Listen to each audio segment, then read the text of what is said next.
कर्नाटका उर्दू अकादमी के साबिक चेयरमैन और चिल्ड्रंस अकादमी के मौजूदा सदर, जुबेदा इंस्टीट्यूट्स के सरबराह डॉक्टर हाफिज़ कर्नाटकी के साथ आज हम खुसूसी गुफ्तगू के लिए इनके आबाई शहर शिकारीपुर पहुँचे हैं। आज हम इनके साथ गुफ्तगू करते वक्त अदबी, सियासी व समाजी तीनों उमूर पर बात करने की ख्वाहिश रखते हैं। ये गुफ्तगू मुख्तसर होगी और हम उम्मीद करते हैं कि उर्दू क़ारीन इस गुफ्तगू को गौर से सुनेंगे और इनके पैगाम को आम करेंगे, खुश करेंगे। तो डॉक्टर साहब, सबसे पहले आपका इस्तकबाल करते हैं। इनकलाब टीवी जो यूट्यूब चैनल है, इसमें आपका इस्तकबाल करते हैं। मेरा सबसे पहला ये सवाल है कि चूँकि आप अदबी शख्सियत हैं, कोरोना आने के बाद से सुना है कि आपकी अदबी सरगर्मियाँ बढ़ने लगी। मैं इसके आप सिराने देख रहे हैं, सूरज का मर्तबा भी है हाफिज़ बजा मगर, सूरज का मर्तबा भी है हाफिज़ बजा मगर, नन्हे से जिग्नुओं का भी अपना मकाम है। मैं समझता हूँ हालात तो ख़राब हैं, ये तो मुताला करने के बाद आपको भी इसका पता चला है। और मैं आज खुश भी हूँ कि आप फारिग होकर आए। मैं सिर्फ इस्तकबाल करना आपका उसमें भी समझता था, ये कोई बीमारी नहीं है, ये तो खौफनाक नहीं है कीने कि हर आदमी को आ रहा है तो आदमी जा रहा है, ऐसा गलत है। लेकिन जो आदमी एहतियात बरतता है उसे बिल्कुल आराम से रहेगा। एहतियात का एक मौका मुझे भी मिल गया। मैं एहतियात के लिए मैं भी घर के अंदर बैठकर कुछ काम करने का मुझे मौका मिला। तो काफ़ी तकरीबन 9 किताबें मेरी बच्चों के अदब की बाहर आईं। एक करोनिस्तान के नाम से भी मुख्तलिफ मैंने जो 3-4 सदियों का हिसाब लगाएं तो इस बीमारी को समझने का मौका मिलेगा। काफ़ी लोग इससे, मैं आपके बहुत से वायरल भी देखा, बहुत खुशी हुई। मैं आपको मैं फ़ौरन उस पर आप फ़ोन पर के आपको जवाब भी दिया। माशाल्लाह आपकी सोच को मैं सलाम किया। लोग इतना घबरा गए हैं कि अभी भी कोई कोरोना का आदमी है तो उसे मिलने भी तैयार नहीं है। ये ऐसा नहीं है, ये गलत है। तो मैं बोला कि एक तो चीज़ है कि देखिए इसका इलाज एक ही है, जैसा आपने अपने इसमें भी कह दिया है, सोशल डिस्टेंस है, 6 गज़ की दूरी है, सैनिटाइज़र है, बहुत मास्क है, बहुत सही बातें।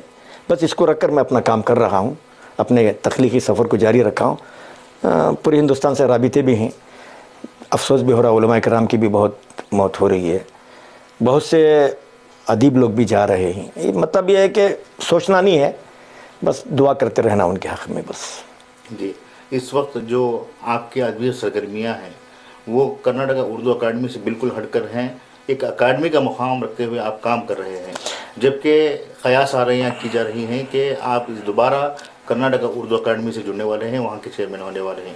इस सिलसिले में आप क्या कहेंगे? तो बात तो तकाज़ा तो पहले हो चुका था मेरे सामने। अब हालात ऐसे हैं, अब हम लोग अकादमी में जाकर क्या कर सकते हैं। मसला ऐसा है कि आप देख रहे हैं कि हम ना कोई मुशायरा कर सकते, ना कोई सेमिनार कर सकते, ना किसी इलाके का दौरा कर सकते। अब स्कूल्स वगैरह बंद हैं, प्रोग्राम पर पाबंदी भी है। आप देखते हैं कि ख़ासकर शादियां वगैरह, दीगर मसाजिद, सारे मसाइल हैं। देखते हैं जैसा ज़रूरत महसूस हो। उर्दू में दोबारा मुझे खिदमत करना ही है तो मुझे करना ही पड़ेगा। तो इसलिए कि अगर मौजूद शख्सियत को मैं भी सोच रहा हूँ कि मैं तायद करूँ। सामने मेरे वज़ीर साहब से मेरी बात भी हुई, लेकिन उस मौके पर ही कहा कि थोड़े दिन जाने दो, हालात अगर अच्छे हो जाएँ, कारसाज हो जाएँ, इंशाअल्लाह हम कुछ इसके ऊपर गौर करना ही है। देखेंगे कि हालात क्या आगे कहते हैं। खिदमत के मौके मिलते हैं इंशाअल्लाह तो खिदमत करना ही है। और हमारे अफराद को इस वक्त खामोशी इख्तियार करें चंद दिन की, बेहतर है। उस पर उर्दू अकादमी पीछे ना पड़े, चंद दिन खामोश रहें, सब ठीक हो जाएगा इंशाअल्लाह।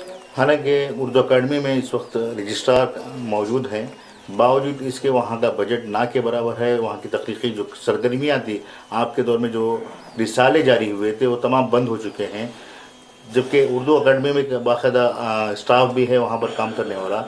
तो ये जो एक बीच में रुकावट पैदा हुई है, इस रुकावट को कैसे दूर किया जा सकता है? देखिए एक बात क्या है, अब मैं तकरीबन आपको मालूम भी है, उसकी तो तफसील मुझे यहाँ वाज़े करना नहीं है। अल्लाह ने एक मौका दिया था, 3 साल मुकम्मल किया मैं, और 1 मैन आर्मी अकेला, मेंबर भी मौका नहीं मिला। वो कोर्ट को चले गए थे। आज़ादी थी मुझे काम करने की। समझे कि जहाँ कमेटी होती है तो काम को रोकने का एक ज़रिया, मस्जिद की कमेटी होती है वहाँ काम रुकता नहीं। आप इदारे को जाकर देखें, 1 मैन आर्मी ये भी। अब यहाँ क्या हो रहा है कि एक आदमी को काम करने का मौका है, काम करते जा रहा है, अपनी सोच से अपनी समझ से काम कर रहा है। अब वहाँ वैसा ही था। अज़मतुल्ला साहब को मैं कभी भूल नहीं सकता।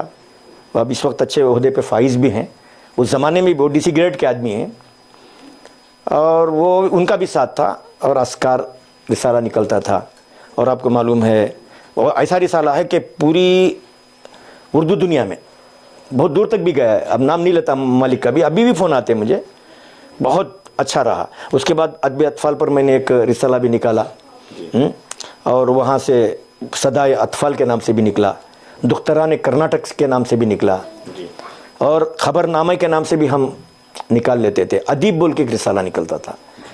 अब बाद में कुछ लोग आए, ये नहीं कहता कि वो काम नहीं किए, मौका जिस चीज़ को मिलता है। अब बेचारे फौजा चौधरी ने भी काफ़ी काम किया, लेकिन उनकी भी कोशिश थी कि रसाइल निकालें, लेकिन बजट वगैरह वो देखकर, ये मुस्तकिल काम है। अब आप मुदीर हैं, एडिटर हैं, आपको मालूम है कि रात आपकी कैसी गुजरती, शाम होने तक आपको इदारा लिखने तक आपको सुकून नहीं मिलता। पेपर क्या पूरा आप जब तक प्रूफ रीडिंग नहीं देखते, अब 5 रिसालों को एक आदमी 1 महीने में मुकम्मल करने का इरादा रखता हो तो उस पर क्या गुजरी होगी। एक मेरा शौक़ था, यानी मैं कर्नाटक उर्दू अकादमी की एक पहचान बनाऊँ। बाद में लोगों के दिमाग में नहीं आया, वो लोग उसे अलग समझते थे। अल्लाह का फजल है, बेचारे जो गुज़श्ता दिनों मुबिन मुनव्वर साहब ने कोशिश तो की, ख़बरनामा निकाला, ये निकालने का इरादा रखते थे, अखबारात में कहा कि मैं ये करूँगा, वो ना हो पाया। इंशाल्लाह उम्मीद रखें इंशाल्लाह ये सब चीज़ों की होगा। दूसरी बात आपने कि रजिस्ट्रार के सिलसिले में, अभी तो गवर्नमेंट इस वक्त सबसे बड़ी बात क्या अब तक इसका अक़लियती बहबूद का मिनिस्टर है ही नहीं, मसाइल हैं भाई। हमने देखिए, हम लोगों ने खामखा हर जगह इसके, अब जो इस वक्त जो पार्टी, नाम नहीं लूँगा मैं, पार्टी जो है उसने कहते कि मुसलमानों के हमारे साथ क्या कंट्रीब्यूशन है, मुसलमानों के साथ हमारे क्या कंट्रीब्यूशन है, क्या मुसलमान को मिनिस्टर बनाए। अब वो नहीं कहते, वज़ीर आला तो माशाल्लाह वज़ीर आला उसी गांव का हो जिस जगह आप बैठे हैं कि CM का गांव है, उनके ख्यालात में नहीं। लेकिन मसला ये है कि हम क्यों मिनिस्टर बनाए, उनकी जितनी ज़रूरत है पूरा करें। अब अकाडमी अब तक होना चाहिए था, लेकिन ऐसे मसाइल हैं कि थोड़ा करेंगे कोई बात नहीं। अब ऐसे मौके पर अगर अकाडमी कर दी जाए, वहाँ प्रोग्राम शुरू करें, माहौल ख़राब करें, ये नहीं चाहते। तो अब रही बात कि इंशाल्लाह मैं भी आपके ज़रिए से भी पैगाम दे रहा हूँ। मैं पहले भी कहा था रजिस्ट्रार को, जितने इस वक्त हमारे तख्लीक़कार जो हैं, जहाँ पर शोरा, उदबा, सहाफ़ी हजरात, इन लोग जो भी बीमार हो जाएं, उनको उनका नाम सुनते ही एप्लीकेशन के बगैर उनको चेक इशू करना चाहिए। हमने 25,000 का बनाया था, अगर 50,000 भी अगर एक आध बीमार को दे दें तो कोई गलत बात नहीं है। हम इंशाल्लाह एक ख़त की शक्ल में भी अकाडमी फॉर्मेशन होना हो तो फ़ौरन, इससे पहले काम अभी चल रहा है माशाल्लाह, काफ़ी लोगों को भी बीमार हैं, उनको चेक भेज दिया जा रहा है, इसकी खबर मुझे मिल रही है, मैंने इत्तला दी है। और दूसरी बात, इंशाल्लाह आपने कहा है कि जितने रसाइल इंशाल्लाह वो भी शुरू हो जाएंगे। और अब बजट के सिलसिले में आप दिमाग से निकाल लें, 3 करोड़ पुराना बजट वो रखा हुआ है, खाली नहीं किया गया। अभी मैं बता रहा हूँ आपको, 10 साल तो हो गए होंगे मैं वापस आकर वहाँ से, 10 साल नहीं हुए, 7 साल हुए हैं। 5 साल के अरसे के अंदर, 6 साल के अंदर 4 चेयरमैन बदले हैं। फौजा चौधरी आई चलेगी, उसके बाद अजीज़ुल्लाह बेग साहब आए, उसके बाद खदीर नाजिम साहब आए, उसके बाद मुबीन मुनव्वर साहब आए। अभी देखिए काफ़ी, आप कुछ 4 साल में मैंने 4 चेयरमैन दिए हैं। अब ऐसा सोच लीजिए, अब एक आदमी को मुस्तकिल काम करने का मौका मिल जाता तो काम कर सकते। खदीर साहब भी बहुत अच्छे आदमी हैं, काम नहीं बल्कि उनके पास अदब है। यहाँ अदब लोग नहीं समझे। शायरी, आप शायरी जानते हैं, शायरी के कुछ ख़वाइद होते हैं, ख़वाइद को खाली बहरे नहीं, उसके अलावा कुछ बातें होती हैं। एक अदब अलग चीज़ है। इंशाल्लाह मैं चाहता हूँ कि अच्छी अदबी शख्सियत को बैठने का मौका इनायत करूँ। ख़ुद की बात तो मैंने अपने दिमाग में नहीं रखी है, लोगों को मैं ऑफ़र दिया। तकरीबन 1 साल हो गया येडियुरप्पा जी आकर, अब कहने येडियुरप्पा जी आने के बाद अमजद आ जाएगा, ये दिमाग से निकालें, कोशिश वो भी करें। एक मौका दिया मैं, अब मजबूरन मरता क्या ना करता, करना पड़ेगा कुछ ना कुछ। तो मैं चाहता हूं कि हम उर्दू अकाडमी को ख़राब होने नहीं देंगे और अच्छे अंदाज से इंशाल्लाह उसे चलने का मौका इनायत करेंगे। आप एक इल्मी शख्सियत हैं और अदबी शख्सियत हैं, इसके अलावा दरमियान में NRC और CA के मामले को लेकर जो बयान दिया था, जिसकी वजह से उम्मती मुस्लिमा आपसे नाराज़ हुई है, इस सिलसिले में आप क्या कहना चाहेंगे? भाई ये बात है, अब आप देख रहे हैं, मुझे मालूम था कि ये चीज़ होने वाली नहीं है, बिल्कुल नहीं होगी। ये मेरा पूरा, मुझे मालूम था कि ये चीज़ होने वाली नहीं है। ये लोग हुकूमत की आवाज़, मैं बोलता हूँ ना, जितनी मुखालिफत हमने इस हुकूमत की है, उतनी ताकत लोगों को मिल गई। जहाँ तुम मुखालिफत करना चाहिए था, मुखालिफत नहीं किए, करने की जगह थी आपको, मैं इशारा मेरा समझ सकते हैं जी। तो आप इस पर तो NRC के ऊपर तो बिल्कुल करना नहीं चाहिए था। मुझे मालूम हुआ कि गलत खामखा ये ववेला मचाया जा रहा है, ये नहीं, इसके ऊपर तवज्जो नहीं देनी चाहिए। आज भी देख रहे हैं आप, आज भी इस वक्त भी क्या वो नर्स होगी? सीए सवाल ही नहीं है। सारी चीज़ें इस वक्त खुद संभालना मुश्किल है। सीए का किस्सा तो आप एनआरसी तो करे बगैर कहते कि एनआरसी के तहत शहरियत के बगैर दुनिया से चले जा रहे। मुझे मालूम था एक बहुत बुरा वक्त आने वाला है। सारी चीज़ें मेरे सामने कुछ ऐसी मौजूद थी कि लोग खामखा कुछ एहतजाज कर रहे हैं, इसका हासिल नहीं है। अब उस पर एहतजाजात कैसे हुए, आखिर में नजरिया क्या हुआ? अब वो जिद, अब उनके हाथ में पूरी हुकूमत है, उन्होंने कामयाब बना दी। अब इसके ऊपर इतना जो हम जिद लगा रहे थे उसमें वो कामयाब हो जाता था। अल्लाह का शुक्र है, अल्लाह का शुक्र मानिए कि कुछ ऐसी चीज़ें तब्दील हो गई, हालात ऐसे आ गए, वो खामोश होने का मौका होगा। मुझे मालूम था, मैं अपने मकाम के, मैं स्टेट को, हिंदुस्तान को मैसेज नहीं दिया था। मैसेज मैं दिया था अपने गांव में, मेरे वज़ीर आला बहुत अच्छे इंसान है, खामखा आप ऐसे एहतजाज मनाने की कोशिश मत करो, हर गांव को अमन में रखो। एक गांव में एक आदमी इस तरह ठहर जाता, ये ज़रूरत ही नहीं थी एनआरसी के आवाज़ की। उम्मत मुस्लिमा इस बात को सोचना चाहता, ये होने वाली चीज़ नहीं, ये ज़िंदगी में कभी भी नहीं होगी, ये बात याद रखो। और दिमाग में सोचते होंगे सब ठंडा हो जाने के बाद और करेंगे, ये कभी भी नहीं कर सकते इंशाल्लाह से, ये कभी भी नहीं होगा। कौन सी ताकत भी नो, कौन से कवानीन को भी लाएंगे, हम इस देश में पैदा हुए हैं और बाई छांस नहीं। आप समझ सकते हैं कि बाई छॉइस है।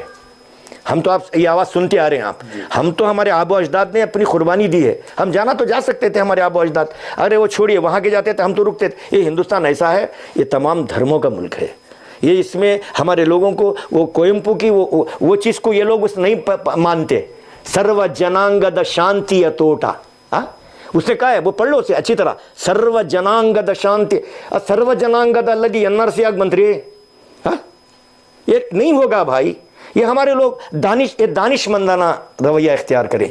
मैं अपील करता हूं आज भी, अगर किसी को चुभन हो गई तो मैं माफ़ी चाहूँगा। कुछ लोगों ने अपने क्या के बक रहा हूँ जिनों में क्या क्या कुछ क्या क्या की कर दिए, लेकिन मैं नहीं समझता, मैं बेजार नहीं हुआ कभी। आपने मैं कोई खिलाफ किसी के कुछ कहा, बक रहा बकने तो मेरी समझ में आया था कि मैं आज भी कहता हूं, सोच समझ से काम ले, सोच समझ से काम ले प्लीज़। ये नहीं होने वाली चीज़ है। ऐसी चीज़ कोई आप बैठ कर सोचें, उम्मत मुस्लिमा को रास्ते पे ला रहे हैं, हज़ारों लाखों रुपए खर्च कर रहे हैं, इतना आपने खर्च किया, हज़ारों जाने गवाई आपके। अब मैं किस पर कह सकता हूँ, एनआरसी की बुनियाद पर कितनी जाने गई, अब मैं क्या कह सकता हूँ? क्या उन लोगों को आप क्या कहते हैं? जब आपने मुझे ऐसा सवाल किया, उन लोगों को बताइए। खामखा हम ट्रैक पे आए, अरे कौन है हमको निकालेगा? मुदस्सिर भाई, एडिटर साहब बताइए, हमको कौन निकालेगा इस मुल्क में? इस घर से कोई निकाले हमको, इस देश से हमको कोई निकाले। हम ठेकेदार हैं यहाँ के, हम कोई हिस्सेदार हैं। हम लोग ये मत समझो कि हम ऐसे ही किसी की तरफ से नहीं आए। जी, तो अहानत रसूल के सिलसिले में भी पिछले दिनों बेंगलुरु में हंगामा हुआ, इसके लिए आप हुक्मरान सियासी जमात को जिम्मेदार ठहराते हैं या फिर पुलिस को या फिर अपोजिशन जमातों को? इस सिलसिले में गुफ्तगू करना मुनासिब नहीं समझता, बस आपने सवाल कर दिया है। बस हम जो हादिसा हुआ उसकी मजम्मत करते हैं। वो उस लड़के को सज़ा देने के बहुत से तरीक़े थे, ये लोग क़ानून को अपने हाथ में ले लिए। मैं कहता हूँ कि बेहतर था कि वो शख्स को बाकायदा सज़ा दिलवाने के आपको रास्ते। अब मैं क्या कहता हूँ आपको, कितने लोगों ने नबी पाक हज़रत मोहम्मद मुस्तफ़ा सल्लल्लाहु अलैहि वसल्लम के, और किसी को कभी कामयाब नहीं हुए, होंगे भी नहीं, लेकिन एक थोड़े से जो वाक़यात हुए अच्छे नहीं लगे। खैर अल्लाह आसान करे, इसके बारे में तो काफ़ी कोशिशें चल रही हैं, कोशिशें हो रही हैं, लेकिन ज़रा जोश में आने के बजाय अपने होश को संभाल कर काम करें तो बहुत अच्छा रहता। जी, यहाँ पर आपके जो ज़ुबैदा इंस्टीट्यूशंस हैं, तालीमी इदारे हैं, वहाँ के असातिज़ा से हमने गुफ्तगू की तो उन्होंने बताया कि कोरोना के लॉकडाउन के दरमियान उन्होंने इस इदारे को अपना घर जैसा माहौल पाया और यहाँ के यानी आपको उन्होंने एक सरपरस्त और एक वालिद की तरह पाया है, क्योंकि एक महीने की तनख्वाह भी आपने नहीं रोकी। तो ये क्या आपकी मोहब्बत है आपके अमले के तई, या फिर आप ये समझते हैं कि अगर उनको छोड़ दिया जाए तो दोबारा कोई दूसरा अमला नहीं मिलेगा? आप जो सवालात भी करते हैं बड़े टेक्निक से करते हैं। एक सवाल तो आपका माशाल्लाह, सवाल भी आपका करने का अंदाज़ भाई, आप देखिए आपके पास भी एक काम है, यानी आपके पास भी एक अखबार आप चला रहे हैं, आप पर क्या गुजर रहा है, क्या बीत रही है, वो आप बीती आपको मालूम है। लेकिन ऐसे मौके पर अगर आपको मैं करूँ ये सवाल, आपको उल्टा कर रहा हूँ कि क्यों आप इनको रखे हुए तनख्वाह दे रहे हैं, तो आप बताएंगे कि ऐसा तो नहीं है कि स्टाफ नहीं, बल्कि आपने उनकी मोहब्बत दिल में आ गई है। एक शख्स हमारे पास 30 साल से काम कर रहा हो, मेरी तारीख है मेरे पास, 30 साल हो गए मेरे, 90 से शुरू हुआ, 30 साल से काम कर रहा हो, उसको मैं आज निकाल दूँ या कहूँ कि मैं 50% उसकी रोटी कैसे चलेगी? 30 साल तक हम पर उसने भरोसा किया। इदारे जो भी चलाना चाहते हैं मोहतरम, इदारा जो भी चलाना चाहते हैं, शुरू करते हुए दिन में ये तय कर लेना चाहिए आइंदा नशेब व फराज को भी लेके चलना पड़ता है। नशेब व फराज आते रहते हैं, सारे हालात तयशुदा हैं। ये किसी को मालूम नहीं था कि ये एनआरसी के पीछे ही कोरोना आएगा, मालूम नहीं, ये सब तयशुदा है। ये हालात तय हैं कि एक इदारा हम संभाले निकलते हैं तो पूरे हालात भी आते हैं। कभी कभी आपके पास इनकम कम हो जाती है, उसको भी लेके चलना पड़ता है। अब मैं समझता हूँ जो भी इदारा चलाने वाले लोग हैं अपने माविनीन का ख्याल रखें, उनको साथ ना छोड़ें। आपका उन्होंने साथ नहीं छोड़ा, जितना आपसे मुमकिन हो, सदर आपने बना है तो अपनी प्रॉपर्टी बेचें। मैं तमाम से अपील कर रहा हूँ, कर्नाटक में हिंदुस्तान के तमाम को, अपने पास हो, अपने पैसों में से दो। कमेटी के 15 लोग हैं, अगर आपकी तनख्वाह, अगर आपके मदरसे इदारे की तनख्वाह 50 कम से कम 5 लाख है, अगर आप अराकीन में से 25-25 हज़ार भी अगर चंदा डाल दें महीना तो कोई बहुत बड़ी बात नहीं। आपके परिवार में शामिल कर लें, आपके ख़ानदान में शामिल कर लें, तो मैं समझता हूँ कि कोई तकलीफ़ नहीं होगी। मैंने भी ही ठान दिया है कि जब तक जान में जान है, पता नहीं कोरोना कब ख़त्म होगा। अब मेरे मुताले के मुताबिक तो मैं तो उसके बारे में कुछ नहीं कह सकता, मैं पेशगोई इसकी भी नहीं दे सकता। अल्लाह करे जल्द से जल्द अल्लाह इस बीमारी को ख़त्म फरमाए। हम सब मिलकर दुआगीर हैं, अल्लाह दुआओं को कबूल फरमाए। लेकिन हम लोग ये कोशिश करना चाहिए कि ये हमारे लोग हैं, इनका हम इस वक्त साथ दें। वो काफ़ी परेशान भी हैं, तो उनकी तनख्वाह देना हमारा फ़र्ज़ है। जिस तरह भी अपनी प्रॉपर्टियाँ बेच कर क्यों ना हो, मैंने तय कर लिया है। मैं आखिरी जब तक मुझसे मुमकिन हो मुझे करना ये। आपने का स्टाफ नहीं मिलेगा, ये बात नहीं है। ये कमर्शियल लोग होते हैं ना, वो करते हैं। नेक्स्ट हमें स्टाफ नहीं मिलेगा, इनको बचा लेना है, 40% दे के बचा लेंगे, 30%। मैं 40-30 नहीं, मैं 100% दे के उनको रखा हूँ। 100% की तो 100% दाल रोटी हम जितनी दे रहे हैं, 5,000 दे रहे हैं, किसी को 4,000 दे रहे हैं, किसी को 7,000 दे रहे हैं। वो दाल रोटी का पैसा है, वो उसमें मैं 50 कर दूँ तो वो क्या मिसाल के तौर पर 2 रोटियाँ खाने में 1 रोटी खाएंगे? ये नहीं होगा। ये कोशिश हमारी है। डॉक्टर साहब, अदब से जुड़ा हुआ एक आखिरी सवाल है कि इस वक्त हिंदुस्तान के अलावा कर्नाटक में भी अगर आप जायज़ा लें तो नौजवान नस्ल अदब से दूर होती जा रही हैं, इनके लिए क्या पैगाम है? और जो सीनियर, जो बुज़ुर्ग उदबा हैं, शोरा हैं, वो किस तरह से नौजवान नस्ल की रहनुमाई कर सकते हैं? इस पर आपकी क्या राय है? जी, इस वक्त जैसा आप फरमा रहे हैं, एक कसीर तबका इस वक्त अंग्रेज़ी मीडियम की तरफ जा रहा है। और आपने कहा कि अदीबों के सिलसिले में आप बात बता रहे हैं, काम अपनी जगह चल रहा है, यूनिवर्सिटीज़ में भी काम हो रहा है।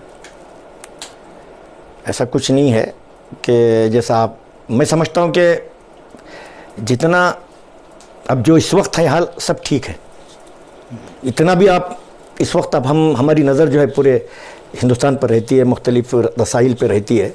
अब तो सबके सब बंद हो गए हैं, आना जाना, आमद रफ्त वगैरह। अब मैं इस वक्त के हालत सूरत हाल को क्या कह सकता हूँ जो 6-7 महीने से आपके सामने गुजर रही है। तमाम दरसगाहें बंद हैं, असरी हो, दीनी हो, तमाम इस वक्त किसी किस्म की इस पर गुफ्तगू नहीं की जा सकती। लेकिन इस सवाल में मैं अच्छा जवाब आपको दूंगा।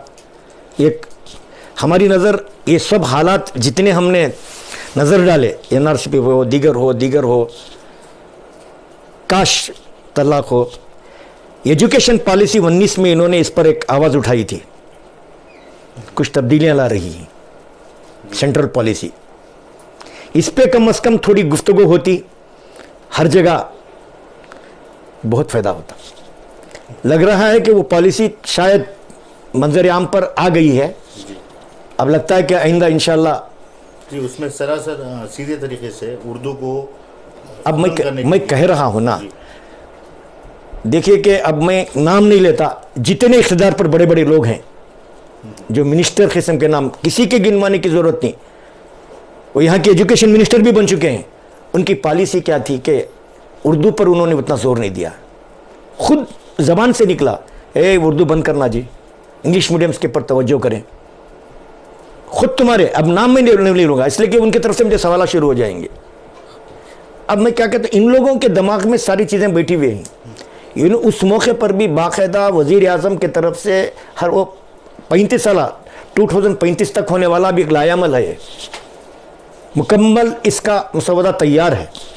अब मंजर आम पर लाने की पूरी तैयारियां हो चुकी हैं। काश अगर 19 में पूछा गया तो इस मौके पर कम से कम इसमें आवाज़ उठती, हमारे मुस्तकबिल को सामने लेकर कुछ इस पर गौर खोज किया जाता। अभी पॉलिसी में ऐसी सारी चीज़ें आ रही हैं कि पहले ये क्या कहते हैं कि एमफिल करने वालों को वजीफ़ा दिया जाता था, अब वज़ाइफ बंद किए जा रहे हैं। सारे नए नए कुछ इस पर आवाज़ उठाई जाती तो बहुत बड़ा फ़ायदा होता।